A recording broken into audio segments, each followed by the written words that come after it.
নবীজি দুখানা হাত উত্তোলন করে দোয়া করলেন, আল্লাহুম্মা ইহদি উম্মা আবি হুরায়রা, আয় আল্লাহ তাআলা আমি দোয়া করি তুমি দয়া করে আবু হুরায়রার মাকে হেদায়েত নসিব করে দাও। রাসূলুল্লাহ দোয়া করলেন আল্লাহ ওর মায়ের হেদায়েত করে দেওয়া। হযরত আবু হুরায়রা রাসূলের মুখে দোয়া শুনে দিয়েছেন দৌড়।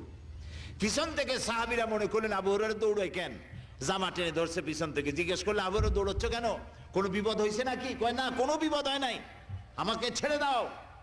কেন, কি হয়েছে? হযরত আবু হুরায়রা বলেন, সাহাবীরা আমাকে ছাড়ো, আমি দৌড়াইয়া বাড়ি গিয়ে দেখতে চাই। আমি আগে দৌড়াইয়া বাড়ি পৌঁছলাম, নাবি বাড়ি পৌঁছবার আগে আল্লাহ নবীর দোয়া আমার বাড়ি পৌঁছায়। সেই দুইটা জিনিসের কোনটা আমি দেখতে চাই।